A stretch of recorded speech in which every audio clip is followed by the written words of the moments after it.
Hello, if you're new here, my name is Shelly, and if you like true crime, serial killers, all of those kind of subjects to talk about, then stick around and let's hang out for a little bit. Today we're going to be talking about a woman who goes by the name Nellie Bly. The more and more I was finding out about her, the more and more I like her. This all started out by me researching something called the Rosenhan experiment, and it was about people that were mentally sane and they would admit themselves into insane asylum just to check on the doctors and make sure that everyone was doing their job and what they were supposed to be doing, but it wasn't long enough to do a whole video about it. So that's whenever I discovered this woman, and I like her so much that I'm just going to do one video on her and dedicate this whole video to her. So I hope that you are okay with that. Without further ado, let's get started.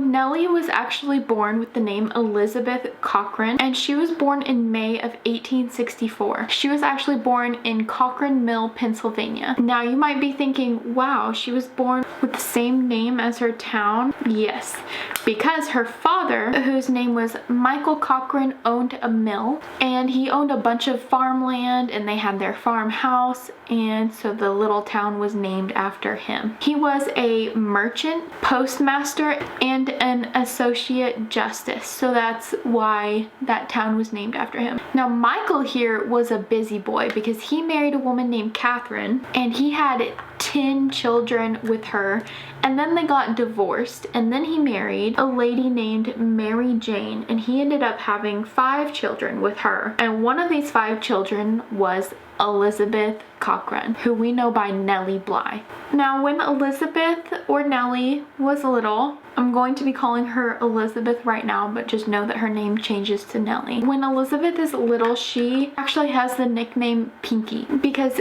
pink was her favorite color, and it is the only color that she would wear. Every single day, she insisted on wearing the color pink. Now, Nellie at first went to boarding school, and then one day when her father passed, her family actually couldn't afford to live there anymore, and they couldn't afford to send her to boarding school anymore. So her whole family moved to Pittsburgh, and she started going to a public school. Elizabeth's father had a lot of children. Remember, he had 10 with his first wife and 5 with his second wife. So Elizabeth, growing up, she watched her siblings become whatever they wanted to be. You know, they got careers and all that type of stuff, but she mostly saw her brothers. One of her brothers went to school, became a pharmacist. Another one of her brothers was very successful. So as a young woman, she was raised watching her older male, mostly siblings, being able to like go to school and then become whatever they wanted to become, and they all had these successful careers. You know, she was treated how every other woman was treated back then. Whenever a woman was little, she was kind of being prepared to go into a life of being someone's wife and giving someone children and that kind of thing. But that was never what she was into. One day at 16 years old, Nellie comes across an article in their local newspaper called the Pittsburgh Dispatch. And the article that she found was called "What Girls Are Good For." It was a very misogynistic, very sexist article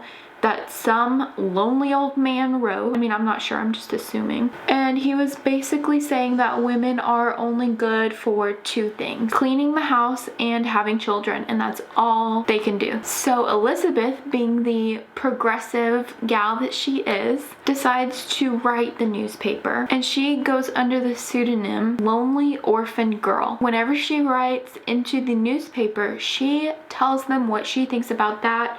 She gave them a piece of her mind. This is the first time that she's able to kind of show how passionate she is about, you know, women not only having to cook and clean and have kids. So, you know, she's got all of these built up emotions over her whole life being treated and trained to only do that. Now she has a chance to write anonymously and give them a piece of her mind. The editor editor of this newspaper loved what she wrote.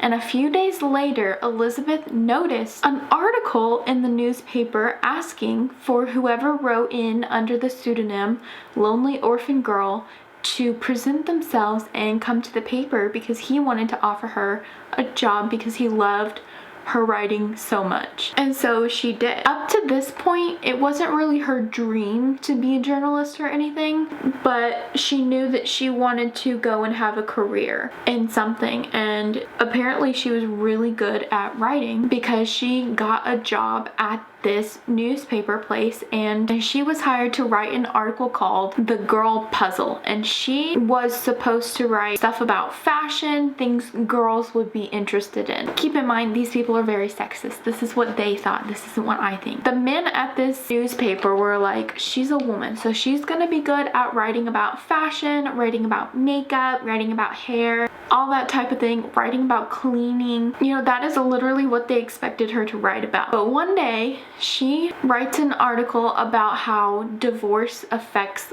women, and she wrote about how they should change the divorce laws because divorce back then affected women so negatively. I think that she wrote about this because of her experience. When her father died, they lost everything and they had to move and all of that, so that it wasn't a divorce. Her mother was a widow, she wasn't divorced, but still, like, whenever her father died, they shouldn't have lost everything, you know? So I feel like that's what kind of was the inspiration for her writing about that. But the editor, everything she wrote was just so good. The editor was like, okay, we'll give you more of an opportunity then. She investigated the work environments of women working in factories. She became an investigative reporter. She literally went and investigated places and then wrote about it. That's how she started. So at one point, she finds herself in Mexico. She stays in Mexico for about 6 months. While she was in Mexico, she was exposing the lives under the dictator, I'm going to botch his name, I'm so sorry, Porfirio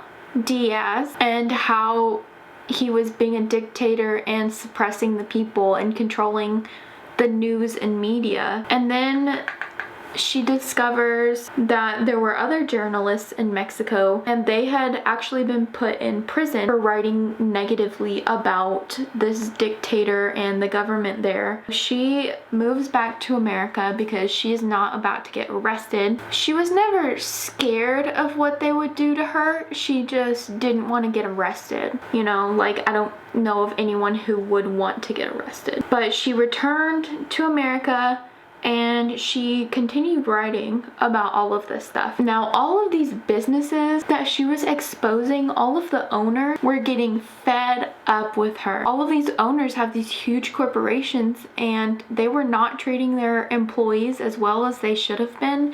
And now they're being exposed by it from this little 20-year-old woman writing in a newspaper. So all of these people were so mad. And that's when she kind of got in trouble with the editor, and he kind of sent her back into writing articles about fashion and stuff that she hated. She absolutely hated writing about that kind of thing. What she loved was investigative reporting. So in September of 1887, she moves to New York. And after 4 months of looking for work, she ends up getting a job working for the New York World. And the New York World was a huge popular newspaper back then. The publisher of the World was Joseph Pulitzer, and here she was kind of bottom of the barrel, you know, she just started working here. She was kind of back to writing about fashion, what she hated.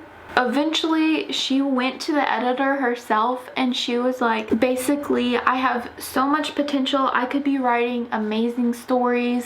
Give me a chance. Give me something good. And I promise you, I will not let you down. So he gave her an assignment to go and investigate the women's lunatic asylum on Blackwell's Island. Now, if you don't know anything about this asylum, just know that it was one of the worst places that you could be sent to or that you could end up, because whoever went there did not come out. And there had been rumors about how the nurses and doctors were super abusive to the patients. It was really a violent, creepy, scary, situation, and it was just one of those places that everyone tried to avoid at all costs, you know. And at this point in time, she's been writing under the name Nellie Bly, and they actually got the name from a character in a song written by Stephen Foster, and so that's why they picked that name. So she had been writing under this fake name, and so she already had this kind of alias or pseudonym that she could go in under. Instead of risking someone recognizing the name Nellie Bly, she changed it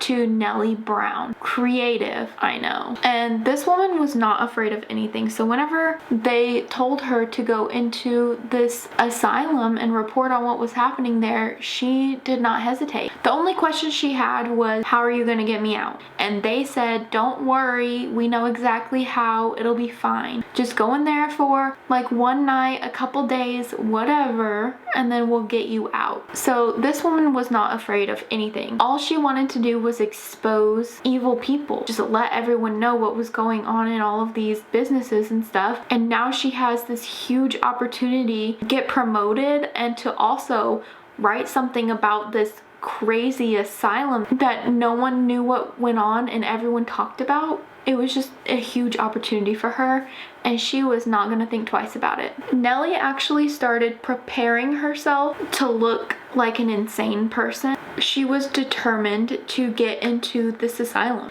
and everyone around her that knew what she was gonna do, they were all like, you're too nice. There's no way that they're gonna submit you into this asylum because you are not insane at all. Your smile is contagious. You are such a nice person. There's no way that they'll put you in there.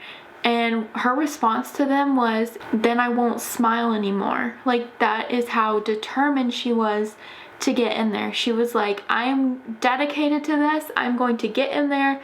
I'm gonna see what is going on, and I'm going to write something about it. To make herself seem mentally not okay, she stopped brushing her teeth. She stopped taking care of herself. She made herself stay awake for several nights in a row. She also put on some old clothes that had been torn up, and she also practiced her facial expressions in the mirror to make it more believable. She checked herself into a temporary home for women under the name Nellie Brown. Now, this temporary home for women was kind of like a woman's shelter, and the people that worked there were supposed to take care of the women, a home for them. They were supposed to be able to stay there until they found like a job or whatever. It was basically just a women's shelter of that time. And Nellie was like, that is the perfect place to go in order to get arrested for being insane. I'll just freak these women out and then they'll call the police. That's my ticket in there. So that's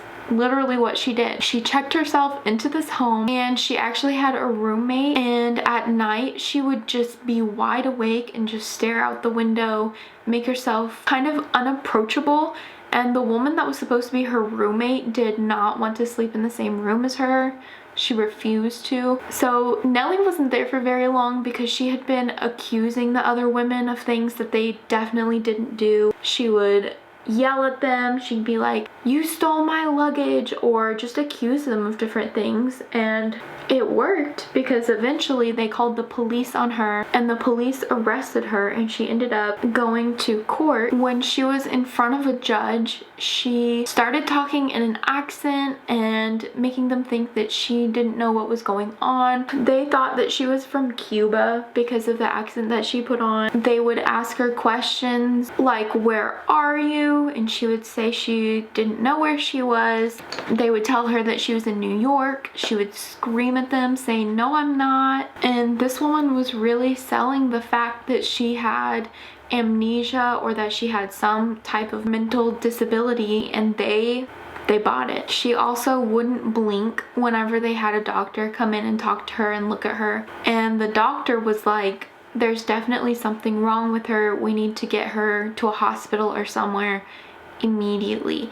And the judge took pity on her and sent her to Bellevue Hospital because something like she looked like his dead sister or his dead cousin, and so he had sympathy towards her, something along those lines. So she rode in an ambulance over to Bellevue Hospital, and at the hospital basically they just accused her of being a prostitute or being a drug addict. She was there for a while. Actually, it was after a few days she started noticing how they did not give her enough food, and she was super malnourished. She was freezing all the time. They had the windows open and all of the nurses would be bundled up and kept warm, but if she asked for a blanket or something or more food or told them how she wasn't being treated very well, the nurses would just say, "You're here for charity. You are so ungrateful. You're getting all of this stuff as charity. You should not ask for anything more. You shouldn't complain." So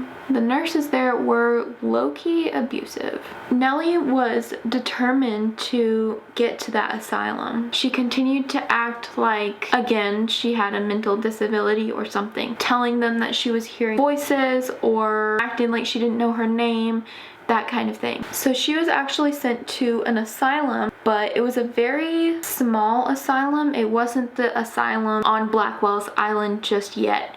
This place was like where you went before you go there. So whenever she got to this asylum, there were only 3 other girls there. It wasn't like it was a small building or anything. Like, they had enough rooms to have more patients, but there were only 3 other girls there. One girl's name was Anne Neville, and she had been a chambermaid, but she couldn't work anymore because she had a lot of health issues at this point, so she just couldn't work anymore. Other than that, she didn't have any mental disabilities. There was another girl there who only needed some help. She didn't need to be in an asylum. There was another girl named Miss Fox, and whenever Nellie asked Miss Fox about her situation, all she said was that it was hopeless before refusing to talk about it anymore. So the nurses took Nellie to a doctor, and the doctor said that Nellie needed to be at the asylum on Blackwell's Island. He said, "This woman is demented." And so in the morning, they woke the girls up super early to take them over there. So the nurses took the girls to get a little bit of grooming done, to get their nails trimmed, that kind of thing. They also gave all of them another examination, and in this examination the doctor asked each of them if they saw faces or if they saw voices, and Nellie said yes, because she was trying to keep up this act. Because she said yes, she was definitely sent over to Blackwell's Island. And on the boat over there, she got to thinking about how the 3 women she had met, none of them seemed like they should be in an asylum. So in the boat on the way over to the island, she was thinking, what would happen if I dropped my act? Because up to this point, she was still acting like she was hearing voices and talking in an accent or trying to convince them that she couldn't remember things, and she was trying to pull off this character,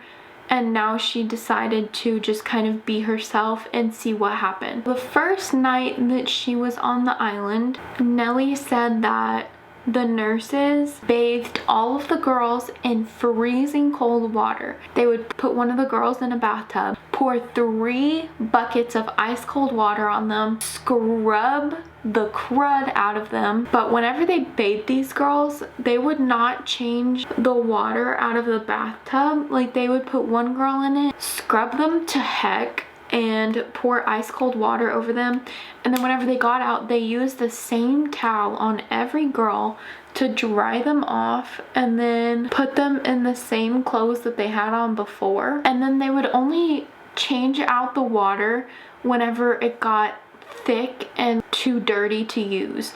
Then they would just dump it out. They wouldn't even rinse out the tub or anything. They would just dump the water and then keep washing the girls. So they did not take care of these women in the right way at all. They would go to bed damp and cold from their baths, and then the nurses wouldn't close the windows or anything. They would just let them freeze. This first night, she was in solitary confinement. So she was there alone freezing, and she said that she didn't even get the chance to sleep because the nurses were constantly walking back and forth in the hallway and she could hear the footsteps and they were so loud. They locked all of the girls in their rooms at night. And so she laid there and she was just thinking about, well, how cold she was, obviously, but she was also thinking about how much of a fire hazard that is, because if something happened, you have, I think it was about 1,600 patients in this building, and if there was a fire or something, the nurses could have just left and everyone would have been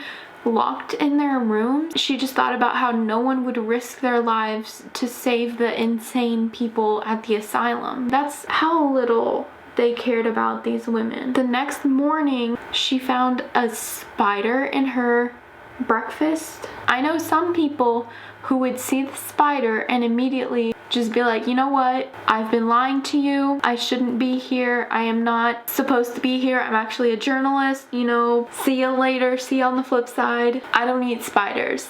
I don't eat spiders. Bye. So after breakfast, after eating spiders, they all had chores that they had to do, and they had to scrub the floors, scrub the walls, you know, clean everything. They worked the girls really hard, and part of their chores was to actually clean the nurses' rooms, which is just like icing on the cake, you know.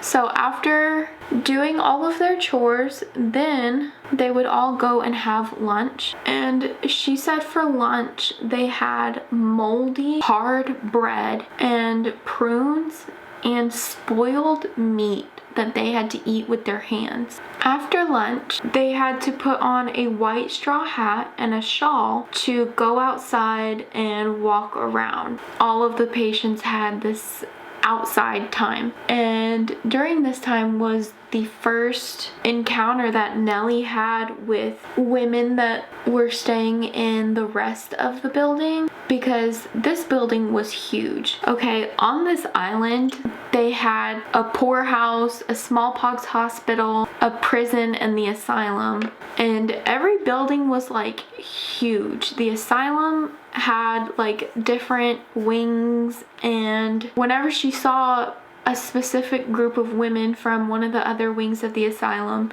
they all had thick leather belts and they were all tied together to each other with ropes, and these women were deemed violent by the nurses, and so they kept them tied up. Later for dinner, they had boiled potato, spoiled meat, again, yay, and soup. And they were taken to a room. It was just a big room with a long bench, and all of the ladies had to go sit on the bench, and they couldn't move at all. They couldn't talk at all. And if they did, the nurses would beat them. And so basically these women just had to sit there for hours and hours and not talk, not do anything. And sometimes they would go without food for a really long time. These nurses just did whatever they wanted to these women. So I told you that her first night at the asylum, she was in solitary confinement, and she was cold and miserable, yes, but she said the nights after that were so much worse, because not only was she cold and tortured by these nurses, basically, she had to lay there and listen to all of the other women at the asylum screaming in agony and in pain all during the night. She said one old woman was begging to die. One lady just kept screaming murder and police all night. You know, Nellie experiencing all of this whole time, she wasn't acting like in her character like she was at first. This whole time she was acting like a mentally sane person, and they would just treat her worse for that. And it was like she went in there with a character that she was playing, basically. And after a couple of days, she felt like she was going insane because of all of the stuff that she had endured and the no sleep and all of that kind of thing. If they told the nurses that they were cold, the nurses would bring them just like a tiny shawl that had holes in it, it had mold on it. Each of the women got a wool blanket, but it was like a small, like a tiny wool blanket. You know those blankets where they're so small you put over yourself, but then your feet go out the bottom. Like you have to curl up to be under the blanket at all. Yeah, it was like that, but I'm pretty sure that it was like smaller and worse than those blankets. And they were usually damp because they had to have a bath once a week. So some of the time they had to go to bed damp and then sit there and freeze. And also with their weekly baths, which I forgot to mention earlier, at first Nellie refused, and she said if the women would refuse, the nurses would rip their clothes off and put them in the water and basically force them to take a bath. And in the morning they would have their hair combed by the nurses, and the nurses would just basically rip their hair out and be as rough as possible. And every morning they had to all wash their face, but they all had to use the same rag to wash their face. And some of the women had like bad rashes on their face, but they still all had to use the same rag and wash their face every morning with it. Anything that you can imagine was just the worst. It was just horrible here. There was a patient named Urena, and Urena was a woman who believed that she was 18 years old, but she wasn't really 18 years old, because Urena would always talk about how young she was and all of the stuff. She was obsessed with like being 18 years old. She believed she was, and she talked about it all the time. Now the nurses found out how old she really was, and the nurses teased her. They told her that she was 33. This woman was mentally disabled, and whenever the nurses did this, they would do it just to mess with her and just to make fun of her, but it was like torture to this woman.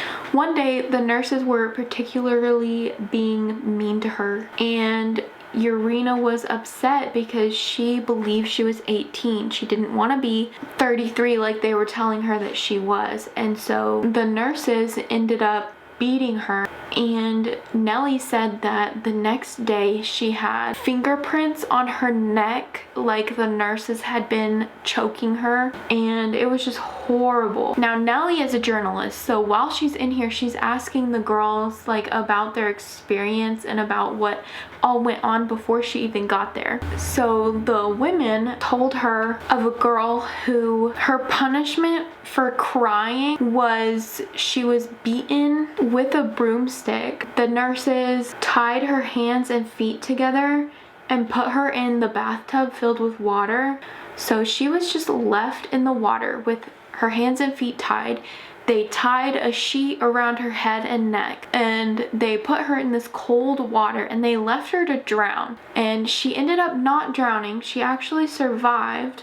I mean, I'm happy that she survived, but that's just terrible. No one should go through something like that. The nurses would beat their heads on the wall, and they would rip their hair out from the root and make it to where the hair wouldn't grow back. And the girls also told Nellie of another girl who they tied her up and put her in the bathtub, and after they put her in the bathtub, they threw her in her bed because they did not keep the girls warm at all, and she was soaking wet and freezing from the water. The next morning she was dead. She had died during the night.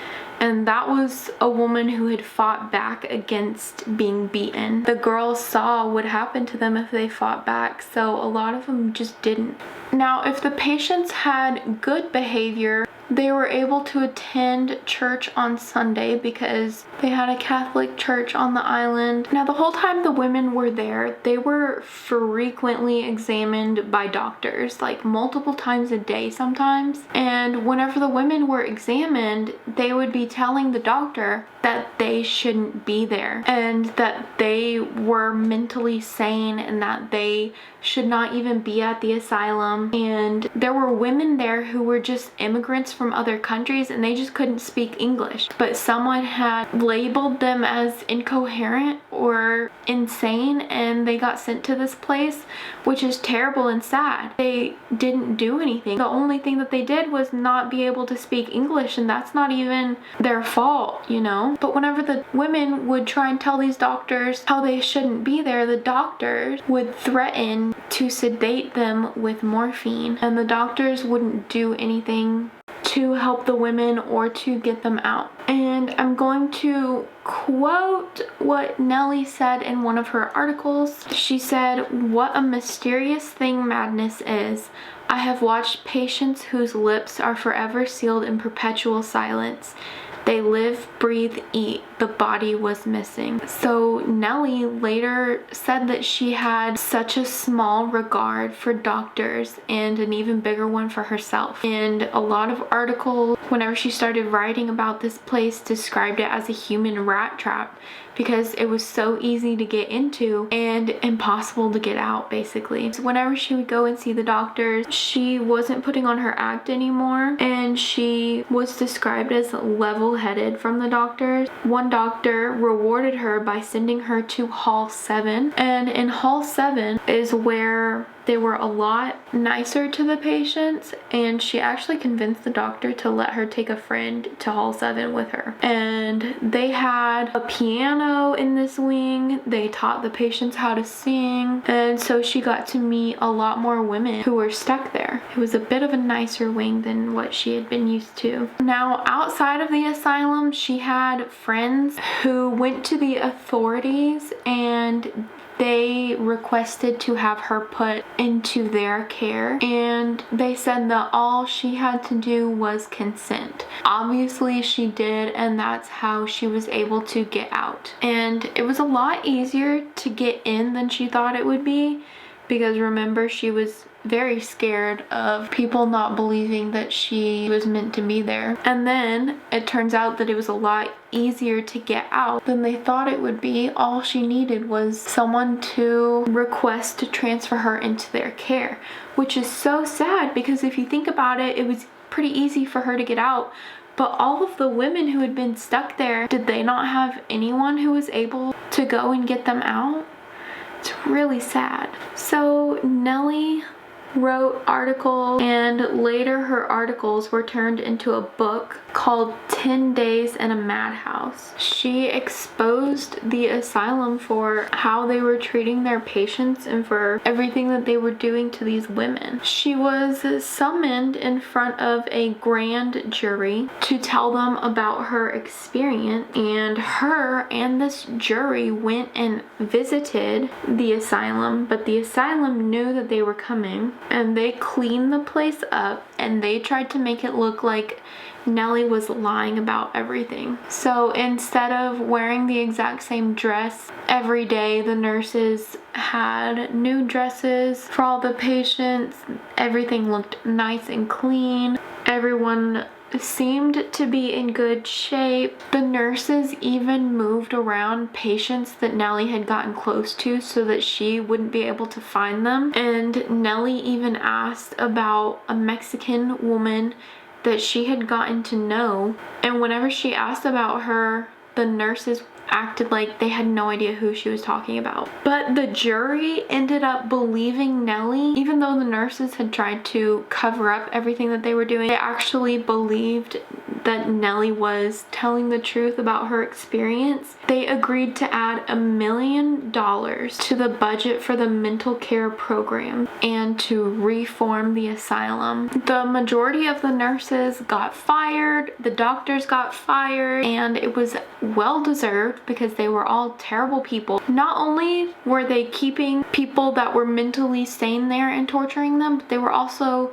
torturing people who just needed help. When Nellie first got there, she's a journalist, so she brought in like a notepad or a journal and a pencil, and whenever she got there they took it from her, and then whenever she would ask to have it back, they told her that she didn't bring in a pencil and they didn't know what she was talking about. So they were just messing with everyone and torturing everyone in any way that they could or any way that they wanted to. It is obvious that they do not care about the well-being of any of their patients. I mean, they would walk around and make fun of all the patients, and they would torture them, beat them. They were terrible. I do not feel sorry that they lost their jobs at all. I think that they should have gone to jail or whatever, but you know, whatever. But after this, and after Nellie's articles, she did not stop there. This woman had so many fake names, so many aliases and pseudonyms that she would go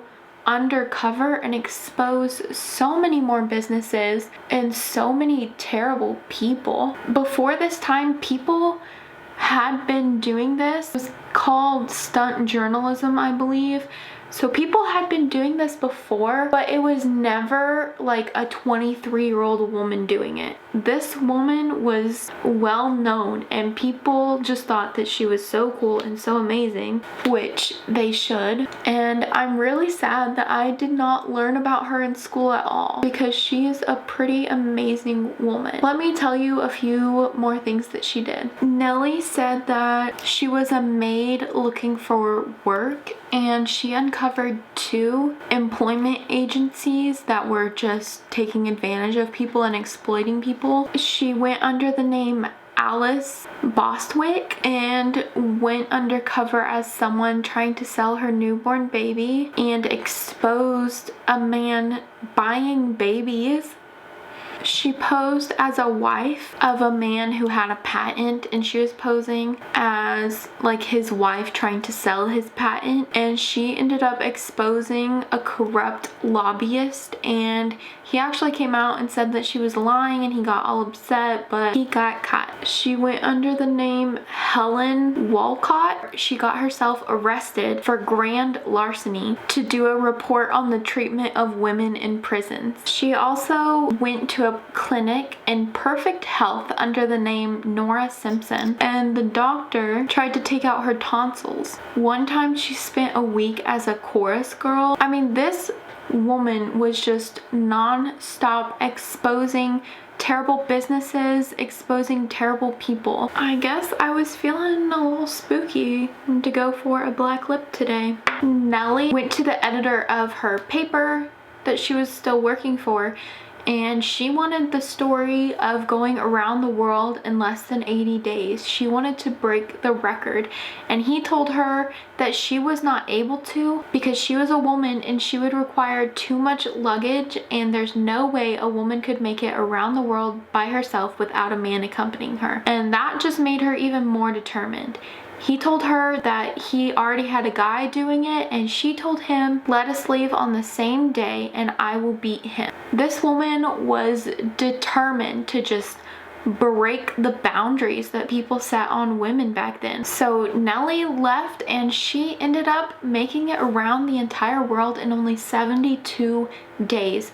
She broke the record of 80 days. This woman is incredible. The amount of lives that she saved and everything that she accomplished is just so amazing. And Blackwell's Island actually got renamed Roosevelt's Island, and that's all because of her going in and going undercover and exposing all of the stuff that nurses were doing to the patients. Nellie lived a long life and ended up dying at the age of 72 from pneumonia on January 27th of 1922. Now, this woman was non-stop, and she did not take no for an answer, especially if after the no it was because you're a woman. She did not take that. She did not accept that, and I admire her so much. When she went around the world in 72 days, men would write articles about her, but whenever they would write articles, they would say, and she only had one small suitcase. That is what like every single article said about her. She only brought one dress. All of these men thought that, oh my gosh, this woman made it around the world without tons of luggage. They could not wrap their tiny minds around it. I think it's just so amazing because people would tell her no, and then she'd be like, watch me. I admire her a lot, and she was not afraid of anything. She put herself in so many dangerous and sketchy situations to expose people. Just the amount of lives that she saved from doing that blows my mind.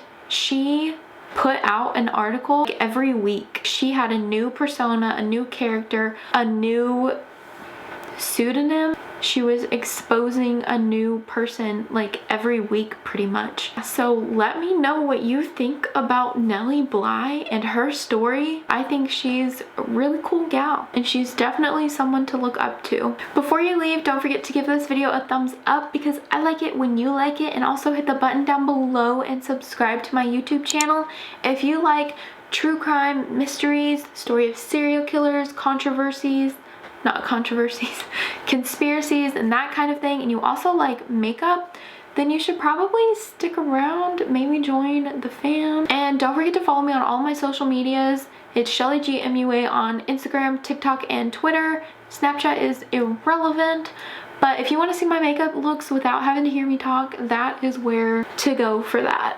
Don't forget to let me know down below in the comments what you think about this incredible woman. Oh yeah, one thing I forgot to mention was the former grounds of the asylum. There's supposed to be an art exhibition, and a statue of her was supposed to go up in the summer of 2020, and that's this summer. So if it did go up, I'll put it up on the screen whether it did or not. But I think that is so cool that someone is finally acknowledging all the work that this woman did. Okay, that is all that I have for you. I will talk to you guys later. God bless. Love you. Bye.